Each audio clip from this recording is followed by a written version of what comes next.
Muito bem, pessoal, então dando continuidade aqui no nosso estudo, só ajeitando aqui para eu ficar mais bonito do que eu já sou, oh meu Deus, quem dera, né? Eu só nasci um cabeçudo mesmo, misericórdia. Mas vamos lá, sem brincadeira aqui, nós vamos falar nesse bloco, sem sombra de dúvidas, da parte mais cobrada sobre direitos políticos, que é a privação dos direitos políticos. E aproveitando o ensejo, eu vou falar também do princípio da anualidade. E aí no último bloco eu vou deixar para falar, na minha opinião, do assunto mais difícil, que é a inelegibilidade. Mas embora seja o mais difícil, por incrível que pareça, não é o mais cobrado. Então já quero falar logo do mais cobrado para vocês antes de falar do mais difícil. Beleza? Então vamos aqui começando a falar sobre a privação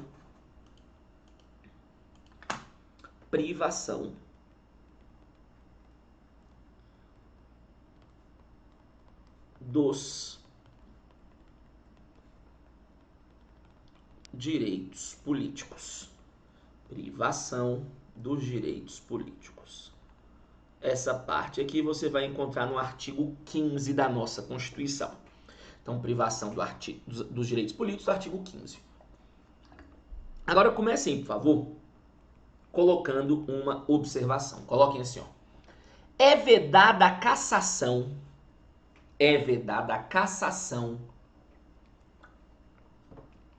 de direitos políticos. É vedada a cassação de direitos políticos. Vejam aqui, por favor, pessoal. Quando você pega o artigo 15 da nossa Constituição, ele começa assim, ó. É vedada a cassação de direitos políticos, cuja perda ou suspensão se dará nas seguintes hipóteses. Então, veja bem. Eu quero que você entenda o seguinte. No Brasil, o seu direito político pode ser privado, sim, por meio de perda ou por meio de suspensão. Nunca por meio de cassação. Beleza? Cassação é uma medida arbitrária. E a arbitrariedade é incompatível com esse Estado de Direito que nós pregamos hoje. Nós cassávamos direitos políticos na época da ditadura, só que isso é algo totalmente incompatível com esse Estado que nós hoje vivenciamos. Beleza? Agora, qual o grande detalhe acerca dessa situação aqui? Nós já sabemos então que não existe essa história de cassar direito político. Cassamos mandato eletivo, direito político não. Então, ou você priva por meio de perda ou por meio de suspensão, só que tem um detalhe. Quando você pega o artigo 15, ele coloca 5 casos. Só que ele não discrimina o que é perda e o que é suspensão. Então, como a Constituição ela não fala, acabou gerando em um caso ou outro uma certa divergência, uma certa celeuma. Então, justamente por isso, tivemos que acabar acertando essa situação. Isso hoje, para uma prova de constitucional, eu lhe asseguro veementemente, é algo pacífico. Beleza? Então, deixa eu montar um esqueminha aqui para vocês para não ter problema. Então, nós já sabemos que é vedada a cassação de direitos políticos. O que nós temos hoje é a perda ou a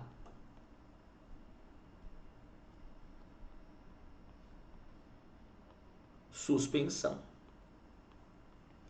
Nós vamos ter 2 casos de perda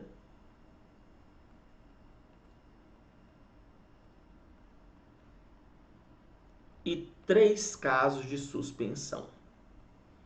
Então vamos lá. Primeiro caso de perda que nós vamos encontrar. Vou até ficar aqui na tela para vocês, para ficar melhor. Primeiro caso de perda, então, cancelamento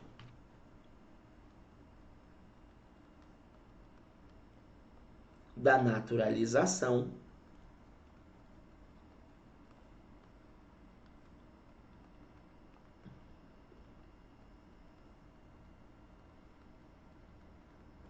por sentença judicial. Então, primeiro caso de perda, cancelamento da naturalização por sentença judicial. Percebam, quando cancelam sua naturalização por sentença judicial, você volta à condição de estrangeiro. E nós vamos aprender que o estrangeiro é inalistável. O estrangeiro não pode tirar título de eleitor. Por quê? Porque o estrangeiro ele não tem vínculo político com o nosso Estado. Né? Então, uma das primeiras consequências que você tem, sobretudo no âmbito eleitoral, quando cancelam sua naturalização, é com isso você perder o seu direito político. Segundo caso, e foi esse aqui o objeto de divergência de Celeuma por muito tempo. Todavia, para uma prova de constitucional, isso hoje é pacífico. Que é esse aqui, ó. A escusa ou objeção de consciência,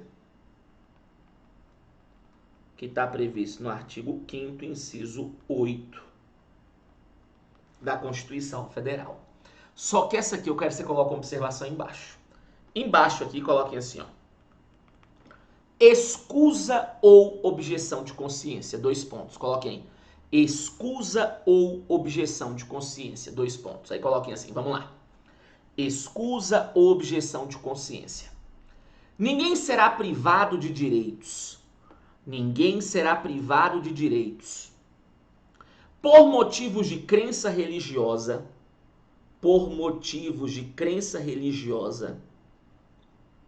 convicção filosófica, crença religiosa, convicção filosófica ou política. Crença religiosa, convicção filosófica ou política. Salvo se as invocá-las para eximir-se,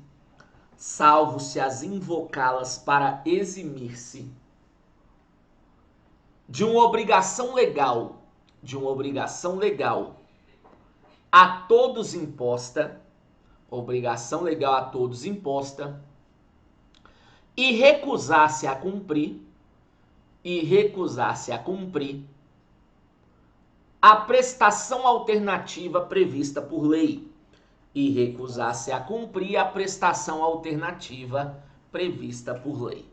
Então vamos lá, presta atenção. Ninguém será privado de direitos por motivo de crença religiosa, convicção filosófica ou política, salvo se as invocá-las para eximir-se de uma obrigação legal a todos imposta e recusar-se a cumprir a prestação alternativa prevista por lei. Entenda, ninguém perde nada quando não cumpre uma obrigação legal a todos colocada. Você só perde alguma coisa diante da dupla recusa. Como assim, professor, diante da dupla recusa? Entenda. Uma obrigação legal a todos imposta, alistamento militar. No ano que o homem faz 18 anos, o homem tem que fazer o seu alistamento militar. E aí, então, eu cheguei lá no meu alistamento militar e aí perguntaram, você quer servir? Eu falei, olha, não é que eu não queira, é que eu não posso. Minha religião não permite. Então, eu estou usando de uma crença religiosa para me eximir de uma obrigação legal a todos imposta. Beleza? É um direito que eu tenho. É a minha escusa de consciência. Beleza? Agora, o que acontece? No caso do serviço obrigatório, nós já temos hoje uma lei que estabelece uma prestação alternativa. Então, eu não cumpri a obrigação a todos colocada, mas eu vou cumprir a prestação alternativa que a lei fixou. Nesse caso, eu não perco nada. Agora, qual o problema? O problema, mais uma vez eu reitero, é a dupla recusa. Vai cumprir a obrigação a todos colocada? Não! Então, cumpra a prestação alternativa que a lei fixou? Também não. Então, diante da dupla recusa, isso gera perda do seu direito político. Beleza? Por muito tempo gerou uma certa celeuma quanto a isso, mas hoje isso aí, para nós no constitucional, é levado à perda. Lembrando que é um assunto que você pode ter exigido pelo examinador, tanto aqui nessa parte, bem como lá no artigo 5º. Agora, vimos os 2 casos de perda, vamos ver agora os 3 casos de suspensão. Primeiro, incapacidade civil absoluta. A incapacidade civil absoluta está prevista lá no artigo 3º do Código Civil. Por curiosidade, o absolutamente incapaz é aquele que não pode exercer pessoalmente os atos da vida civil. Ele tem que estar devidamente representado sob pena do ato dele ser nulo de pleno direito. Ele não é um agente capaz. Beleza? Mas ele não vai cobrar isso em prova de constitucional. Só precisa lembrar que a incapacidade civil absoluta resulta em suspensão de direito político. Segunda, caso de suspensão, condenação criminal transitada em julgado. Condenação criminal transitada em julgado também resulta suspensão de direito político. E o terceiro e último caso, na minha opinião, um dos mais cobrados aí acerca disso aqui, é o caso da improbidade administrativa, que está previsto lá no artigo 37, parágrafo 4º da Constituição. Na verdade, a título de curiosidade, é o único caso, é o único que a Constituição expressamente fala o que é, se é perda ou suspensão. Quer ver? Quando você pega o parágrafo 4º, ele fala assim: os atos de improbidade administrativa importarão a perda da função pública, a indisponibilidade dos bens, a suspensão dos direitos políticos, o ressarcimento ao erário, né? E na forma e gradação previstas em lei, sem prejuízo das sanções penais cabíveis. Então, com base no próprio texto, eu posso afirmar que o ato de improbidade leva à suspensão. Agora, quem mostra por quanto tempo suspende, aí é a norma regulamentadora, que é a Lei 8429/92, que é a Lei de Improbidade Administrativa. Então, mais uma vez eu reitero, hoje nós não temos cassação de direito político. Ou seu direito é privado por perda ou por suspensão. Nós vamos ter 2 casos de perda, 3 casos de suspensão. Beleza? Tranquilo? Para fechar esse bloco, outro ponto tranquilo, vem aqui comigo. Princípio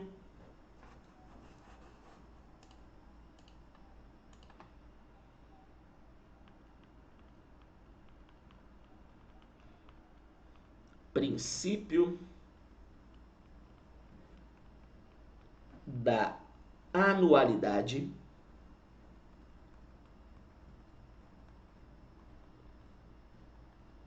artigo 16. Princípio da anualidade. Aí coloquem assim para que eu possa explicar. Vamos lá. A lei que alterar o processo eleitoral, a lei que alterar o processo eleitoral entrará em vigor, a lei que alterar o processo eleitoral entrará em vigor na data de sua publicação, não podendo ser aplicada,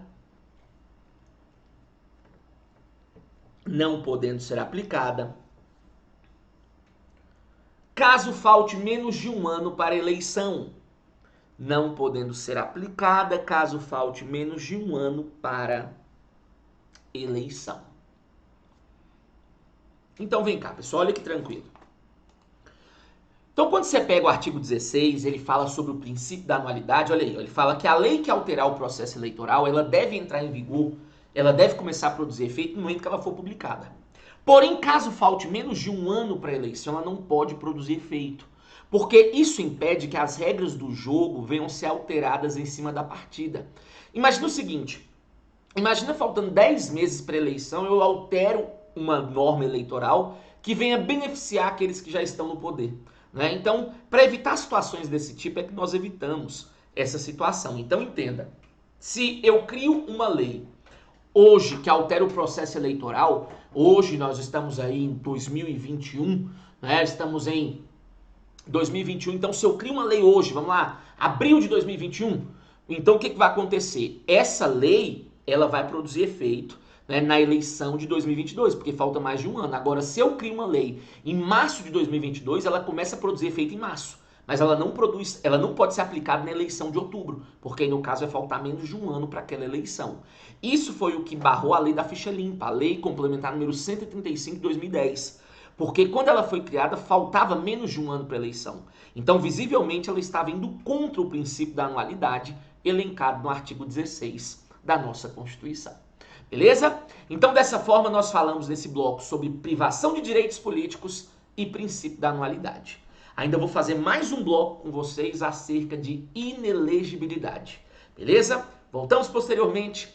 Um grande abraço, bons estudos e só o ouro da Bahia. Valeu, pessoal!